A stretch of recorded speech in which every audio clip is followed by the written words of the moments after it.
hate you both. I've hated you ever since I can remember. I hate you, and I wish you both had cancer. Cancer? Yes, in the head.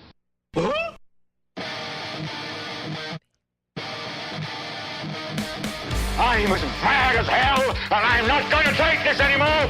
Pay no attention to that man behind the curtain. Are you telling me you built a time machine out of a DeLorean? This is the Stupid Cancer Show. Uh-oh. Sounds like somebody's got a case of the Mondays.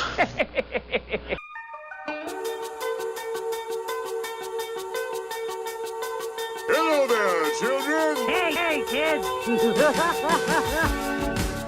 People seem to like me because I am polite and I'm rarely late. Don't worry, I got an idea. And now, the host of the Stupid Cancer Show, Matthew Zach. Not that there's anything wrong with that. Because he has a lot of chutzpah. All right.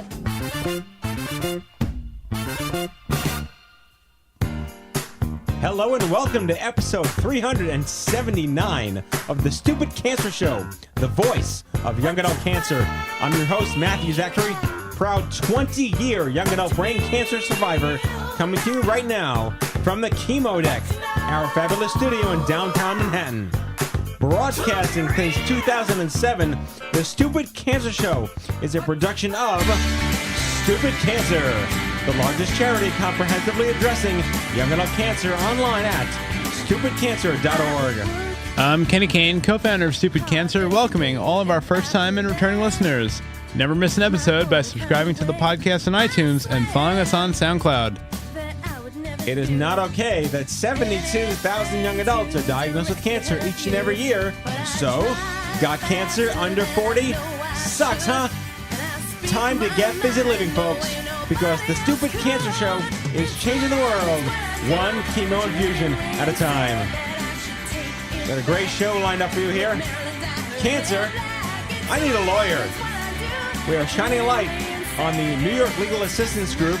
Joining us will be Domna Antoniadis, I got that right, LegalHealth attorney, and Victoria Knight, young adult survivor, to discuss NYLAG's LegalHealth division, which unites medical professionals and the law to improve the lives of clients and their families facing illness, and a special mic drop studio guest co-host here, my dear friend, the one and only Julie Larson. Gonna be a great show. Hello, Julie. Happy to be here. Oh my Thanks, goodness, Matt. I'm like giddy. It's been a long time since I've sat in this room. It's been a long time since you've been on the show. I know. And yet I'm I happy saw to be you a back. month ago. I know it. Young Survival Coalition. With Reverend Kane. Hello. Yes. How are you Hello. feeling, Kenny? This weather isn't helping. This up and down and whatnot. Whatnot? You got a road trip to go on. And your I fancy do. rides in a Camaro. Yeah. I do. In the Camaro. Yes. And I'm sure the beer isn't helping. Let's see if your 0 to 60 is inversely proportional to your immune system. Say what? If you're 0 to 60 in the Camaro, Right. is inversely proportional to your immune system. My immune system is in sport mode, yeah, as is the Camaro. it does. It needs to be. So you dropped it off. It's getting wrapped. I did. And the big reveal coming up soon for our public. Yes. It's a big deal. Yes. It's getting wrapped. That means they're putting all the stupid cancer, Yes. CancerCon Yes. stuff. So right now it is bright red. Okay. It has 450 something horsepower. Wow. It's very fast. It doesn't like to go slow. It doesn't like to go Vision Zero speed here in New York City, Oh, which boy. is 25 miles an hour. The tail shakes when you hit the gas pedal, kind of thing. It's Wow. it's very It nice. seems the appropriate car leading Yeah, up to for Kenny. CancerCon. And for Kenny. Right. I mean, it will be a small miracle that we make it there. A, with no speeding tickets, and B, alive. We have to budget for EMT reimbursements. Yeah. There is a giant SOS button on the rearview mirror. This is, I think, the first time we're going to be reliant on OnStar. Yeah, really. well, my first thought when I saw it this year is I was like, what if you can't reach the SOS button based on your predicament post needing the SOS button? The things Kenny thinks about. Yeah. Well, Drive safely. yes. Yeah. Please Let's drive get there safe. Yeah. safely. I mean, we're April 8th, 7th, right? April 7th, Boston. Well, Yes. actually, technically, April 5th, New York City is our kickoff. Right. And then April 7th is when John and I start sleeping in the same room. Where are you kicking off nightly. in New York? At a place called, I should know He's not this. prepared. He's not prepared. Trying to catch him off guard. Well, It's my job. assistant didn't report today. Yeah. At a place called Lazy Point. It's on Spring Street near the Holland Tunnel. Okay, so just as you exit the city. Right. So Okay. just in case we need to exit the city. He head right out the Holland Tunnel afterwards. Right. Off you go. And then, off you go. For Just married. Yeah, literally. You should get the cans behind the car driving out. Oh, God. Speaking of which, CancerCon is coming up, fully sold out. Exhibitors sold out. Waiting list in the dozens, and the scores, a large number. We got patient scholarships this year. We have... It's in the stones, mate. Yeah. 40 workshops, and I don't know, it's off the charts. Amazing. I don't know how we're going to top 2015, but that's our goal. It's to top it. And we have a fundraiser coming in Denver, December. No, not December. When is Denver? I said Denver, December. I have no idea. Sean's not here. It's after the January event. Toast Denver is next Thursday. Thank you. Okay. Toast.stupidcancer.org, our inaugural fundraiser in Denver leading up to CancerCon, April 28, 29, 30, May 1st at the Sheraton downtown. Too late to register, regrettably, but we are producing some of the workshops on YouTube, so they'll be enduring media for us to share with our global audience to check out what you missed, and we hope to see you next year.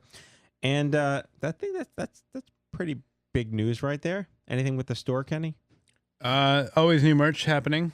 Anything with the road trip? You're giving away like we don't have any room. No. Oh, you're not going to tow a little camper with you? Yeah. No. Yes. That'd be the last with thing we your do. 450 horsepower car with your little camper in tow? Yeah, that camper would be about 3 miles behind us on the highway. Yeah, not a good thing. No. Not a good thing. All right. Well, we got a good full house here. Domna's here. Hello, Domna. Hi, How are you? And Victoria, welcome. Hello, thank you for having me. We're going to be interviewing you officially later on in the show, but have you ever heard of us before? Domna recently introduced me to you, so I've been online and I've listened to some podcasts. Oh God, that accent. I just can't. I can't with that accent. It's too good. It's too good. That's like the Queen's English right there. That's some proper British right there. Really not, but thank you. Yeah, my ignorant New York accent coming into play, judging yours, all for the better. Anyway, so let's kickstart the show. I'm so emphatic here to introduce the lovely Julie Larson, licensed clinical social worker with an interactive therapist. What is this? An interactive therapist with a highly personalized approach. I love it. I love the PR. Julie is the former Avon lady. Yes. Former director of young adult programming at Cancer Care. She has extensive experience working with people facing unforeseen medical diagnosis. I would say the queen of young adult cancer psychotherapy. Says me. Please welcome Julie Larson to the Stupid Cancer Show. A lot of royalty in here tonight. Yeah, there is. Yeah, and his effusive titles. Yes. You gotta love that. Only in hyperbole. Uh-huh. Yes. Well, rhetoric and hyperbole are inversely proportional to Kenny's inebriation on the show. So there you go. Walsting. Yes, exactly. We were just going over Yes. before the show our God, it's like our 13 year Yeah. love affair. Wait, when did we 2005, meet? 2004, I think we first met. 12 years? That's a long time. That's a long time. Very long time. I was kind of flotsam and jetsam back then, not knowing what I was going to do with my life and just meandering around as the young adult would know what's next in his world, even though it was 8 years later. You walked into my group just as your basic young adult diagnosed with cancer. And then come to find out, you created this incredible beast that is now Stupid Cancer. Amazing. I had a small idea back then, but it was honestly, you were one of the, Kenny likes to use the expression, trace the cord back to the wall. You were the wall back then. And you flatter me. Thank you for being a wall. And not the Donald Trump wall, like a really good wall though. So let's talk about building the first, at least in my mind, young adult support program here in New York City. It's a really big deal at the time. And it's hard for me to know. I'm not quite sure if it was the first or, I'm quite certain that there were many organizations providing supportive care to young adults. But I guess what I began to notice at Cancer Care was that the young people that I was meeting with needed a different type of support, and not only a different type, but a different way of being supported. And social workers and therapists were doing that just intuitively, but I felt that there was something about having a formalized program, a formalized kind of set a way to meet with a young adult. Right. Well, impacted by cancer care being the big thing that it is, it was a really big deal for them, a global free. But I was so lucky to be working at Cancer Care. You know, I think you look back in your career and you find these moments where you were so blessed to be where you were at the moment. And I was situated at a huge national organization that provided supportive care to anyone impacted by cancer, any diagnosis. And so I was sitting right there in this great place at Cancer Care. And then also, not only was I sitting there, but I was there at the time that all of the research was unfolding, that nothing was changing. So at the right time for the young adult movement. So all of the stars aligned, and I happened to be right there as a fortunate soul to kind of be a part of that. And then, you know, just me, the way I was wired, I just kind of gravitated toward working with young people. I liked the energy of that work. I liked sitting with people at that point in their life. And that just really resonated and worked for me. And it's what I became quite passionate about. And so upon leaving Cancer Care, now I have a private practice in the city. And that is still the focus of my private practice, is still working with people who are under the age of 40. And many of those people that I see are dealing with a health issue. So we do a lot on the show about stories. We're going to hear Victoria's story soon. Have you noticed a change at all? Has all this effort and progress towards making it, quote, suck a little less, quote, have you seen that manifest at all? Or would it be fair or unfair to say unequivocally the patients that you saw 10 years ago have the same exact complaints, issues, survivorship, concerns, lifestyle challenges as they do today? I would definitely say there has been change, 100%. And I would categorize the change within the medical community. You know, when a young adult is diagnosed with cancer, they don't know that landscape at all. That hasn't changed. Whether you're diagnosed with cancer in the early 2000s versus 2016, to be 20 something and diagnosed with cancer is throwing you into something that you did not expect, nor do you have any previous experience with. So that hasn't changed. The issues and the obstacles that are ahead of you are the same, but the way that we understand those things and respond to them and support young adults, I definitely think there has been change. Well, you've been a great litmus test because you've been in the trenches doing this for a very long time now. One of the issues that I always like to bring up is reproductive rights and the civil liberty around toxicities and chemotherapy. Are you still seeing women who have not had that conversation? Or because I look at what are the real tangibles we can look at for a doctor to have a conversation with a woman who is in her fertile years, for whom chemotherapy may present an issue of sterility. That's a concrete thing that could happen more often. Do you see that in your practice? Yeah, I do. I think that medical professionals are much more knowledgeable about having that conversation and addressing that when they meet with somebody who's young.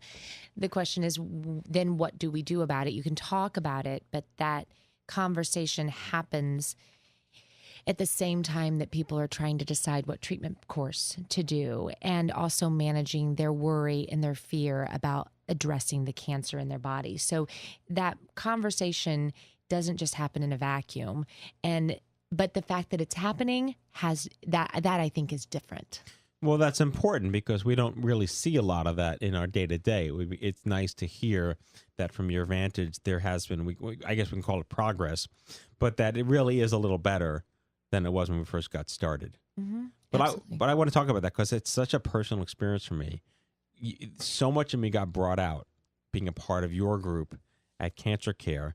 That it honestly did pave the way for me to have a better understanding. Yeah. Because we met some people, and some of them, I think we lost people like during the workshops. And then our Jody Sachs, who helped co-found the Life Lab with this program, passed away like 2 years later. So just to look at that book that we published. So the group was called, teachers and writers came and did a workshop. Life Lab. It was called Life Lab. Right. And the purpose of the group, when I was, first starting young adult support, the idea of doing a support group felt so mental healthy. to young adults. Like, so, like heavy, and who wants to go to a young adult support group and talk about their feelings? Good grief. So we began to create groups that had a focus and something for people to do. And one of those was called Life Lab. And Jody Sachs that you bring up, she was really kind of the thought behind all this creation behind it. And it was about writing and journaling and kind of creating a book. They ultimately created a book of everyone's stories as they kind of walked through this. And then we did many different types of creative types of groups, but that was one of them.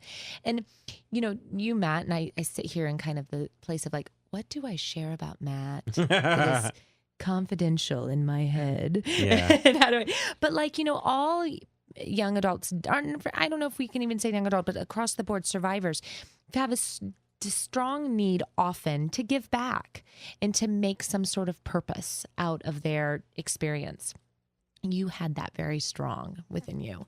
And then it's figuring out, how do I do that? How do I make that something that's going to be real and sustainable and actual, tangible gift? And I think that also speaks to, we're a young adult show, a young adult charity. We focus on young adults. Why? Because it's different. But going again, all these memories flooding back after looking at Noble again, which is the name of the book Julie referenced that we produced with Life Lab. It kind of paved the way for what we used to call the Stupid Cancer happy hours. Mm-hmm. And it wasn't about alcohol, but people came over happy. It was a non-threatening, non-clinical, young adults meeting up at a bar, restaurant, bowling alley, movie theater, just to chill in a way that wasn't therapy, but it was kind of like, we just want to know we're not alone on our terms. Mm-hmm. And then now it's become the meetups, and we have hundreds a year. We work with other nonprofits in our space around making sure that communities have some glue to form the foundation of a young adult community, because we're so few and far between. But it's so powerful to look back with humility of what's happened. And to find others is such a unique thing to the young adult experience. When you think about cancer, most people that have cancer are much older. I certainly don't need to tell this audience that. But to be young and to find anyone out there who even on any level gets it and understands seems impossible. So to come together, whether it be a happy hour, our writing group, our photography group, those opportunities are so powerful, so profound. Not whether you're going to talk about it or not, or whether you just have kind of a subtle knowing with each other. It's nice. So you've spoken at our events. You've spoken at other partner events like the Young Survival Coalition's annual YSC Summit. What are some of the issues you address, or what you found to be, quote, more popular, quote, amongst the needs of our community? The wheelhouse. Yes, the wheelhouse. I've spoken on so very, very many topics, and I've been doing this for a long time. So, of course, whenever somebody wants me to speak, I'm always like, ooh, I'm going to shake it up, and I'm going to do something new and exciting. I'm going to bring something out, bring something new. And that usually, it's okay and it works. But there are certain talks that I've given that just they nail it on the head. I think I said to you at YSC, it's like Madonna having to sing Vogue at every concert. Yeah. She doesn't want to sing Vogue. She's got some new stuff. Yeah. She wants to do the new material, but everybody wants her to sing Vogue. And everybody always wants me to do the talks on fear of recurrence. That is a big one. I speak on fear of recurrence a lot. I speak on talking to children and how to support your children, because some young adults have their own children, and that is a big tender spot of how do they talk about their own diagnosis with their children. So that is a topic I give it a lot. Survivorship guilt has been a newer one that I've been speaking on a lot, and that is a kind of an untouched topic that many, many people have. And they don't always talk about it. They don't know how to talk about it. Why they're doing so well when people in their support group aren't. Or if they are BRCA positive, how that feels if they've got sisters or a mom or an aunt who does not have a diagnosis, but they somehow feel now more vulnerable. So that sense of survivorship guilt, I think that's a topic that I often speak on that resonates. Well, there's the flip side of survivorship guilt too, which is, what have I done to my family? Yeah, exactly.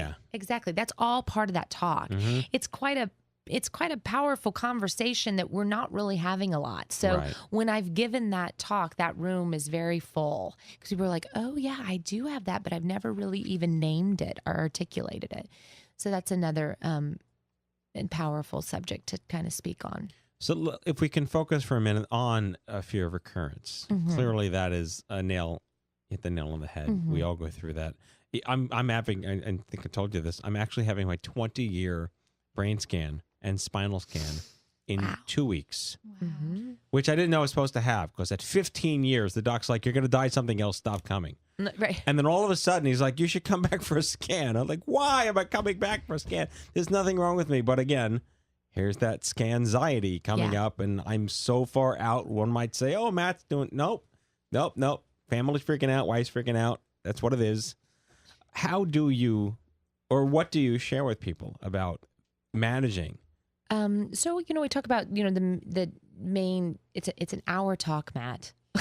Yeah. Right. It's an hour workshop. Begin. But if I were to kind of like, wind it down and give you like a couple nuggets, is that, I think that there are there's some common big feelings: anxiety, worry, fear, anger, sadness, some big feelings that pop up. All the characters of Inside Out. All the characters of Inside Out all come to join you. Yep. And so there are some pretty concrete, tangible ways that I talk about dealing with those, challenging those thoughts, staying focused on the present, breaking up time into manageable bits, knowing what you do with the energy that anger brings. So there's that very action-oriented coping. And then, I will never forget, I was working with a guy once, and we were talking a lot about these kind of ways to address your feelings and to kind of challenge your thinking and to stay in the moment and to break your time up and to kind of focus. And he came into my office and he said, so Julie, that's really not working for me. And I said, okay, well, glad you told me. What'd you do? He said, I just kind of had to go there all the way to the rotten middle of it. And I just really went into the feeling. And that's the other piece of this, is that I talk too about, greeting the feelings like a visitor. Hello, anger. Oh, there you are again. Oh, worry. You're back. Hi. And just saying, well, hello, welcome. Because all visitors, what do visitors do? They leave. Yeah. And so if you can make some space for that feeling and allow it a little bit, then you learn to trust that the feeling goes in waves and that it's going to dip and then you're going to feel better and it's going to shift and these feelings shift and change. So there's kind of the action-oriented way of dealing with the feelings, and then there's kind of the making space and allowing it to visit and then recognizing that it will go. You have like the best therapist voice. I know. I was just going to say that. And now we will all take a nap. I feel better about my parents' divorce already. Well, we're going to continue with Julie here as my special guest co-host, but let's pull to the news. But it's a good segue into the navigation challenges that you must face. Yeah. All these people coming to you that need to be directed to different places that aren't necessarily concrete paths for mental well-being. Yeah. And we have a great guest and a Survivor Spotlight lined up. They've got quite a story over here. Right, yes. Yeah. It's a real big deal. So let's hit up the news, and then we'll introduce our main segment. All right, Kenny, and now the news. Hello, I'm Kent Brockman, and this is Eye on Cancer. Just the facts, ma'am. Head on over to events.stupidcancer.org. That is events.stupidcancer.org. Sign up for meetup alerts and never miss an event again. If you'd like to learn more about hosting your own Stupid Cancer meetup, visit stupidcancer.org/meetup. Where do I begin? I guess I will begin where I will begin. New York, Boston, Buffalo, Columbus, Ann Arbor, Chicago, Milwaukee, Minneapolis, Billings, Seattle, Anchorage, Portland, Salt Lake City, and Denver, Colorado. Finishing it off. Come on, you can do more. What's wrong with you? Boise, Saskatchewan. Hey, all right. Puerto Rico, Cuba. No one should face cancer alone because isolation sucks. Download Instapeer for iPhone, iPad, and Android. Create your account and instantly start chatting with someone just like you who's been there and walked in your shoes. Join our mobile community of thousands of cancer patients, survivors, and caregivers now on your mobile device. Instapeer. We launched a newsfeed aggregator on Tumblr for all the articles, blogs, and stories we couldn't possibly have the time to post on social media. Check out what we're reading 24/7 and don't miss a beat. Subscribe at stupidcancer.org/feed.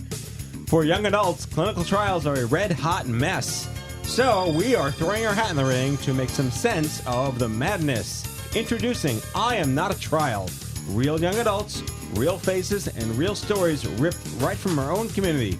Watch the entire video series now at IamNotATrial.com.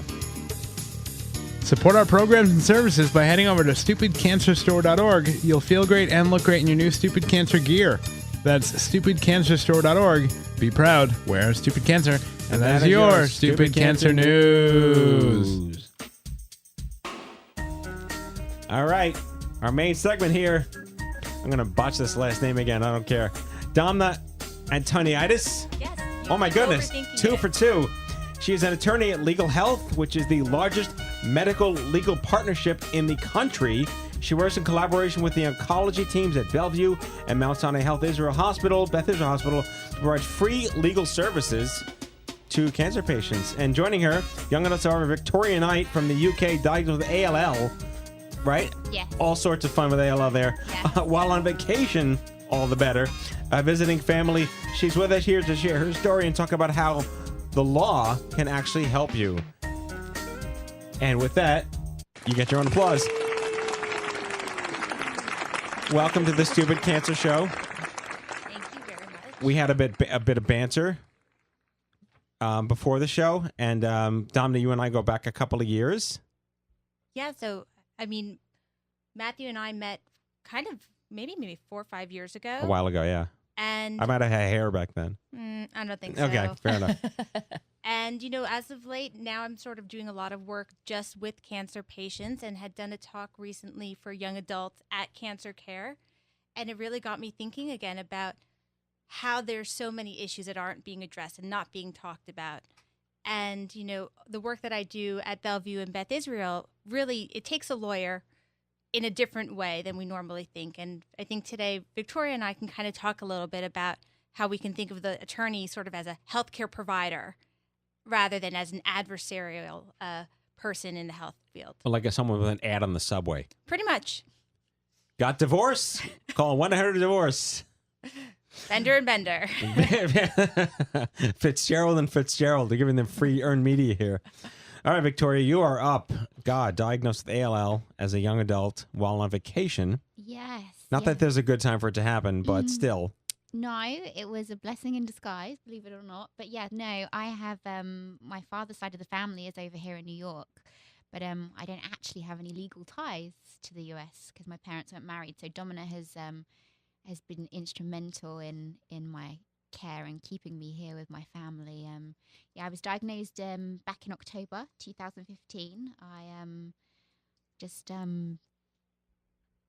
became unwell and flu-like symptoms, and nobody really knew what was going on. And I kept saying to myself, oh, I'll get over it. It'll be fine. I'll just go and see the doctor when I go back to the UK because I'm a nurse there, so I know better. Oh, boy. Wow, okay. And you didn't drop that mic before. Yeah. That should be, lead with that next time. Yeah, I should. The nurse who gets cancer. I'm an RN in the UK, so I just kept getting these symptoms and kept thinking, okay, it's something simple. And then I couldn't ignore it anymore. And I started thinking, no, this is serious, but I don't want to be a burden to my family. I'll wait until I get back to the UK. And then my family were like, no, you have to see the doctor. The doctor did a blood test. And before he even said anything, I said, I think it's probably something like leukemia. And he said, I think you're probably right. You need to go to Bellevue. I went to Bellevue and they said, yeah, no, you have ALL. And it's emergent and we're going to be aggressive. And no, yes, you're going to lose your fertility. We don't have time for any of that we can't save your ovaries, we can't do anything, we're just going to do this. And I was like, okay. They say, you. And by the way, you're not 80. I'm not, I'm 32. Yes. I'm 32. For those wondering why having the fertility conversation matters, is she's not 80. Yeah, no, I'm 32. And it was, when they said that, I was like, oh, wow. Mm-hmm. That choice is just gone. That's right. That's a huge thing. But then I thought, well, I have to be alive to have a family, so let's do this. And it was very scary, and I was in a lot of pain, and I think at one point I even begged to end it all because I had blood clots behind my eyes and pressure was up, and they thought I was going to lose my sight, and I was having chemo in my spine, and the pain was unbearable, and I couldn't focus. And then I started to feel a bit better, and I realized, you know what? All of that nonsense about me not being a burden to my family and going back to the UK and you know, trying to struggle on my own at this age, you know, because you're young and you think you can do it by yourself. I realized, no, I can't. I need my family. I need that support. If I'm going to do this, if I'm going to get through this, it has to be here because I have more senior support. I have people available to go to appointments with me, people to really be there and cheer me on and encourage me and love me. And the thought of leaving them, it just couldn't bear it. The thought of leaving them was worse almost than my diagnosis. And that's where Domna comes in because how did this first date happen?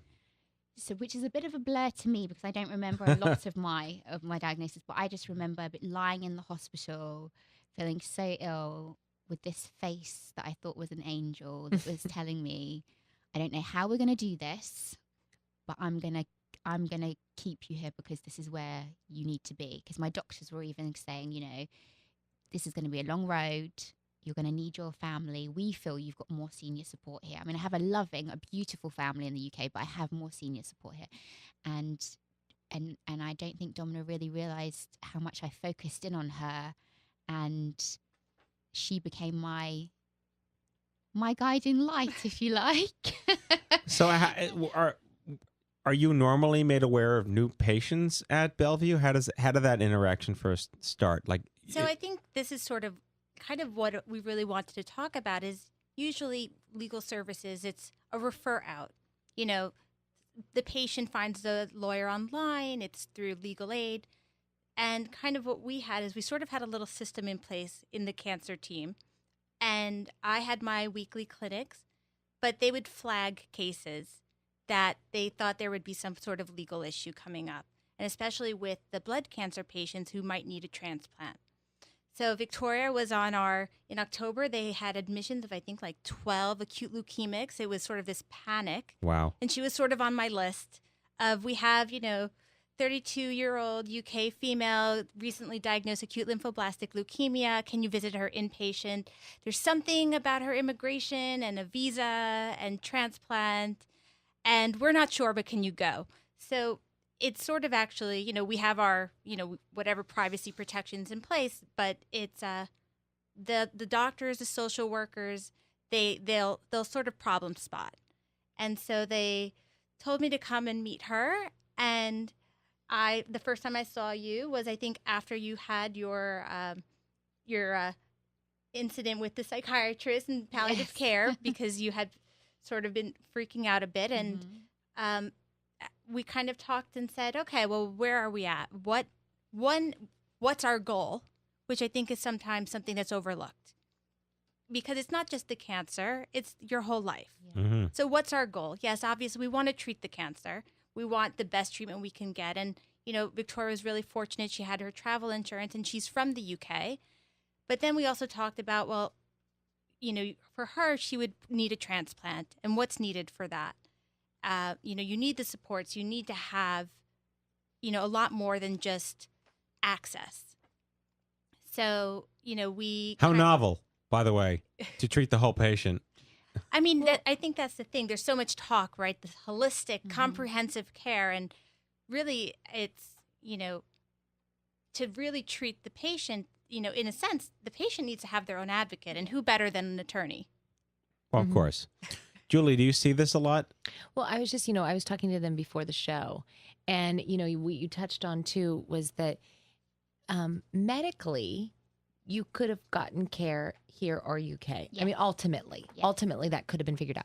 But what you were recognizing, and I think that both of you as a team were really advocating for, is that practically, logistically, mentally, you were going to get a better standard of care here with all the support that you had in place? Absolutely. I have an amazing support system. I don't believe I would be where I am today if it wasn't for my family and Domna, because your quality of life, the reason for getting up in the morning, motivation for those days when you just think, I don't know how I'm going to get through this. It's as important as any medication that you could possibly be given. And I'm blessed. And I think I mentioned before the show as well, I feel like my life has opened up more since my diagnosis. I feel happier in myself. I'm more appreciative. All the things you'd think would happen, but that are actually true. Yeah.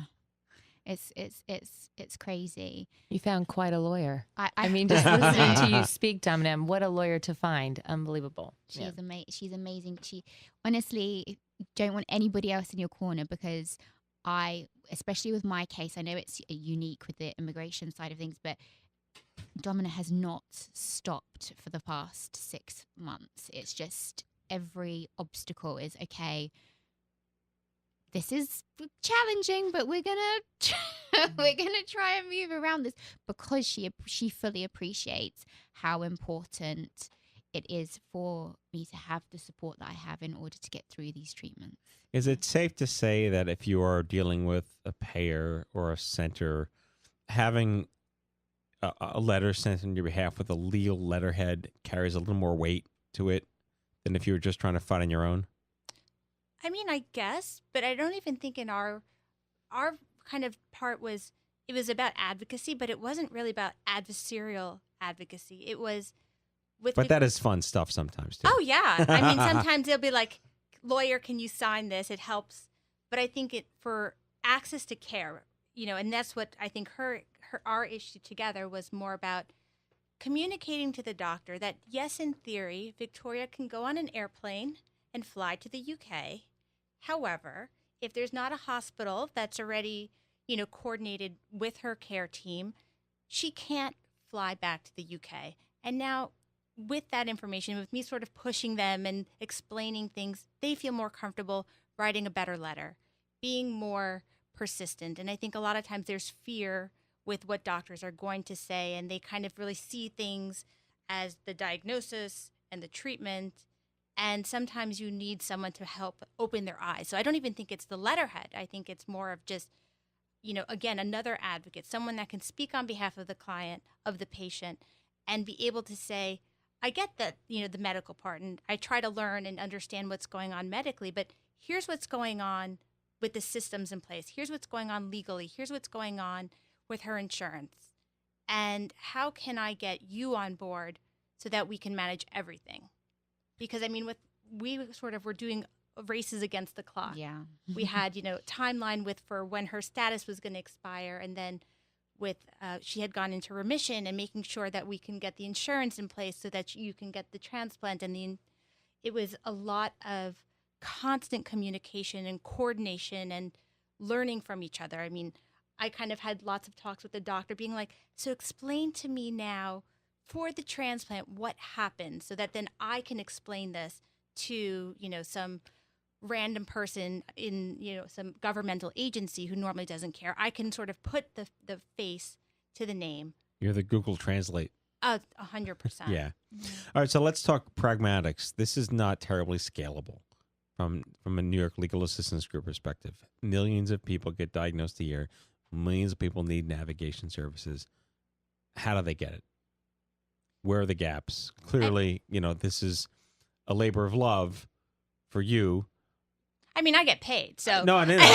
And I know that there are firms out there that do pro bono services to different groups around the country. We worked with, we work with Joanna Morales and Monica Bryant's sisters in Chicago, who were part of, I think, Loyola back in the day, and they now started this. Again, they are the U, but there's two of them. There's not, en masse of them. How is this going to play out in the ever increasingly complicated sea of navigation, specifically for young adults? Sort of a ultimate goal that I have is sort of the idea of the legal services being a reimbursable part of the healthcare.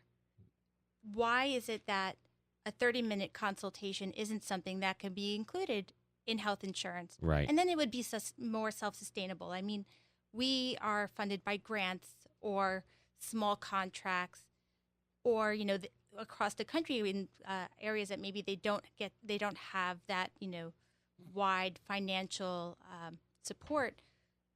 It's sort of makeshift. It's maybe we'll do a legal clinic, maybe we'll do a pro bono referral. I think really the way to make it more sustainable is to recognize that this is healthcare. Maybe you may not think that an attorney can be a healthcare provider, but I really think that they can be. And I think that's sort of a new way of looking at my role and the potential to allow young adults who have very different voices than your traditional, 80-year-old cancer patient to be able to speak up, to be aware of what options are out there for them, and to really be more involved in their treatment.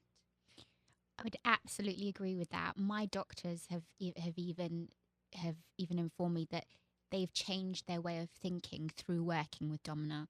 Their approach to me and my care and how involved they've been in advocating for me is very different because of Domna's approach and how involved she is and how passionate she is about patients, young patients with cancer, and the medical side of the legal system. So I think it takes a certain individual to really push and change the way doctors approach care so that it is a more holistic approach. So I have to ask the question, if you were not on vacation and you were in the UK, would this have been different? Besides the whole free thing? Or sort of free? So in England, the holistic approach is bandied around an awful lot, and a lot of the doctors have said that, well, we know that things are very different in England. You have, the holistic approach. For me personally, on a personal level, my care would be very, very different. I don't think I would have been in such a positive place. In fact, I know I wouldn't have been. I have siblings in the UK, but they're very career orientated. They travel internationally. They have children. It's not that they wouldn't want to be there. It's just that they couldn't physically be there to support me. Whereas here, I have a whole village. I live in a brownstone with my family, and I'm never lonely. I don't have to cook. They're amazing chefs. They're hilarious. Yeah, that's called Manhattan. They're hilarious. They're my cheerleaders when I need them to be. Sometimes I just say to them, Coach, I need a pep talk. Let's just give it to me. And other times they just let me cry.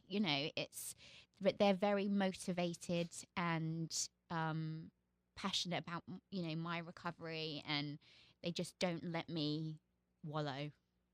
Yeah. Would you happen to know if you were treated with a pediatric protocol like Oncospar, or were you on the other ABVD? Straight away, because they said that they were like, okay, this is very strange. We'd normally pick this up in children. Yes. We're not quite sure how long you've had this.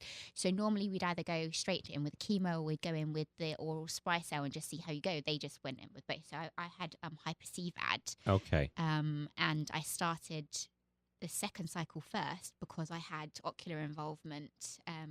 It had infiltrated behind my eyes. So yeah, they just hit me with everything. So we had that for, I think I had 4 rounds of hypercvad, and then in January I became quite unwell. I developed C. difficile, colitis. They thought they were going to have to resect a part of my bowel. Mm-hmm. That's like luggage, that stuff. Yeah, and I became quite septic. So I spent about 4 weeks in hospital back in January, and in ICU, and we've come out the other side of that, and I've now started ECOG 2993, so that's new to me. And is that a trial, or is that standard protocol? It was a trial, but that is a standard protocol now. Okay. So that it's quite new to me. I've really recently started it, so it's I'm feeling it out. I was waiting for that heavy hammer to hit me like the hypercvad did, but it's a different kind of a feeling, yeah.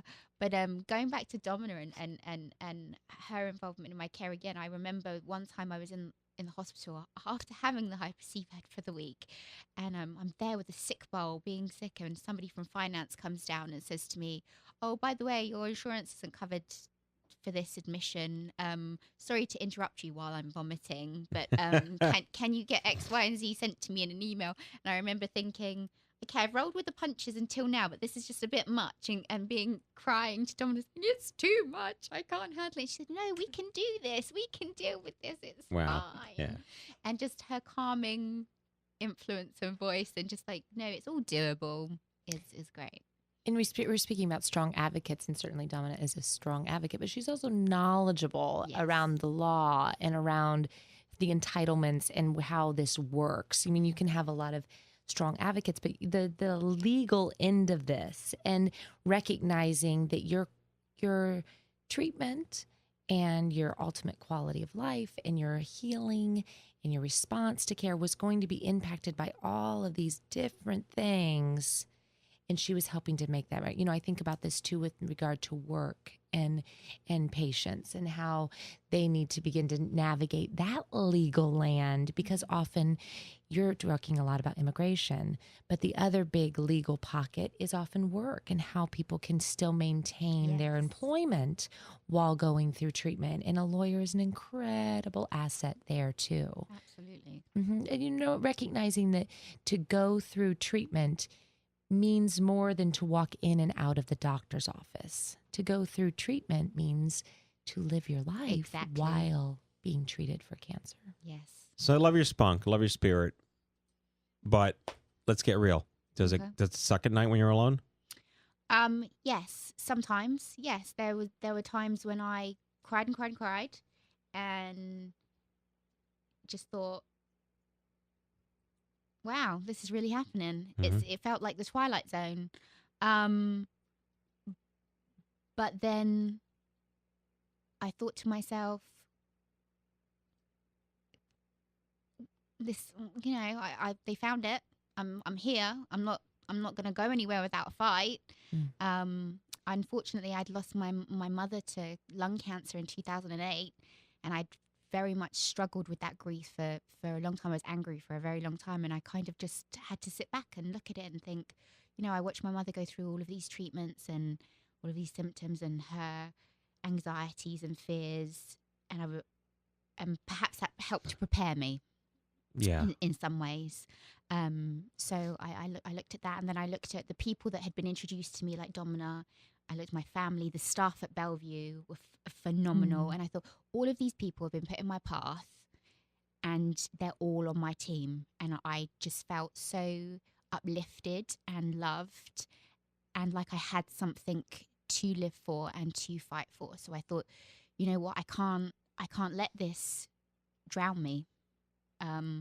Because who knows, you know, ALL, any cancer, you know, anybody could walk out of their front door and be hit by a bus. You just don't know when it's your time. So I'm just going to take every day as it comes and just roll with the punches and try and be as positive as I possibly can, and appreciate those people that have been put in my life. Like I said to Domna once, thank you for helping to save or at least prolong my life. And she said, I think you're overstating the fact. I said, no. I said, I'm here with my family, and that keeps me going. You've done that. I said, I have insurance, and I've been referred to a transplant team. You did that too. And she really doesn't give herself the credit that she should. So, yeah. Well, I'm officially giving you the credit. I feel like I'm going to cry. So I think from Julie, my perspective, I can speak on behalf of Julie, which I never do, and I wouldn't dare to.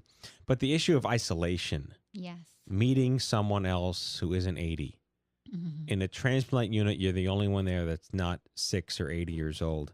Have you, outside of showing up here, which is the deep end of the pool, with 20 million people around the world, had you ever been made aware of peer matching or peer support or finding other young adults? That's something that I'm just starting to talk with the social worker and things at Mount Sinai Hospital. It's my referral there is quite new, but Domna has also introduced me to stupid cancer and has been very encouraging. And, you know, look out there. There are people. There are, you know, there are forums. There are blogs.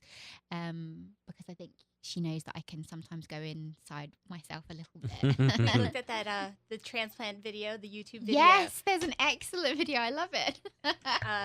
For bad blood, but for transplants. It's a parody of Taylor Swift's Bad Blood song. Oh, really? For and transplants? It's so funny. I really, really like it. But yeah, no. YouTube can be the best and worst thing ever. You should go onto YouTube and have a little look. It's quite informative. It's quite funny. It's the first time I'd laughed at leukemia when I watched it. Yeah.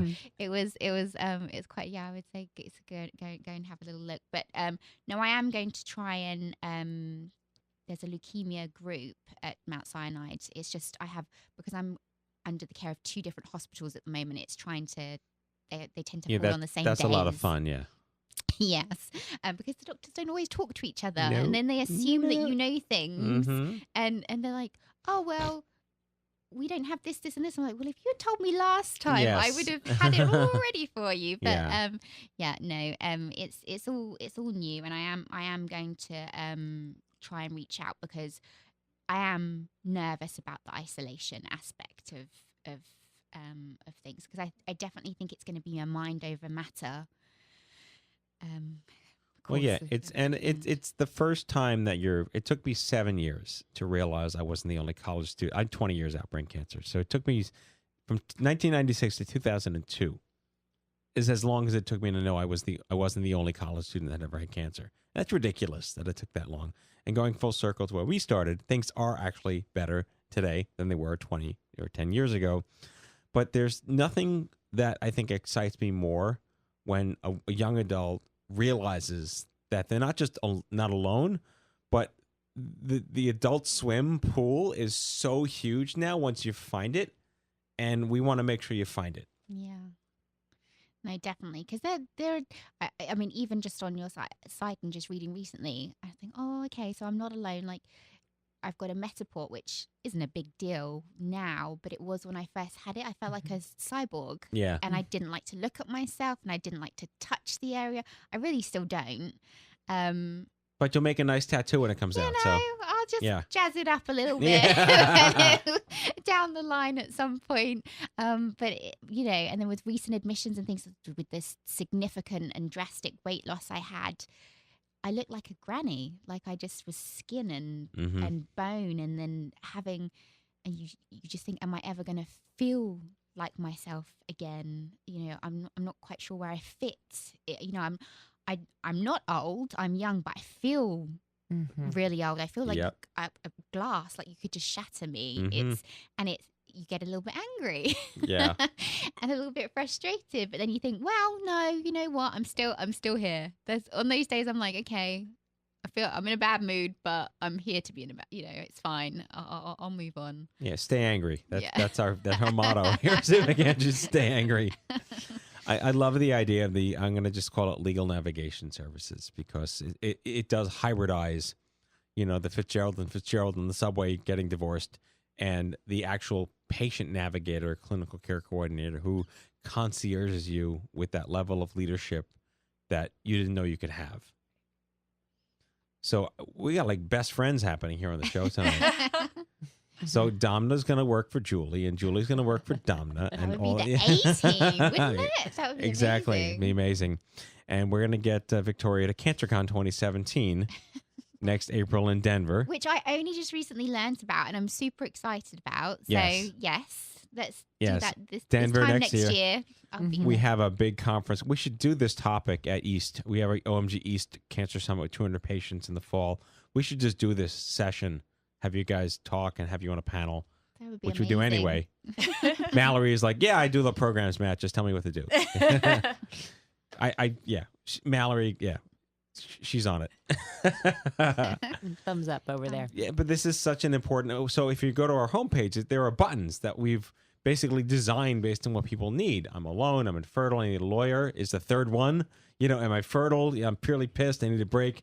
Like, I need a lawyer. Like, and the connotation is very different than it was back in the day, where I'm not here to sue my insurance company. I'm here to get by the ways that my insurance company doesn't want me to know can be done. Yeah. And it's also, it's not I'm going to punish the doctor either. And I think that's a really big fear. Right. And it's like, we're trying to do the same thing. Like, help me help you. You don't like writing the letters, and you're doing a crappy job writing them. I'm going to give you a sample, and you're going to put your stuff in it. I'll sort of understand what you mean. And now we're not going to have to keep going back and forth. Help me help you. I mean, and you need a lawyer for more things than you realize. It's just about advocating. It's about system navigation. It's about knowing your rights and your entitlements, and applying for benefits doesn't necessarily mean you're going to get it. And maybe you need someone who's going to say, don't worry. Right. It's going to be okay. I can take that from you. You focus on you. You focus on what you're dealing with, and I'll deal with the bullshit crap, the logistics that unfortunately is a very real aspect of cancer treatment now. Well, on that note, we've run out of time. Believe it or not, this show goes very quickly. But I'll give you guys a last question to each other, or for me. I mean, you're kind of still in the throes of what we call the crapness. Yeah. But we're here for you, and you have the right family.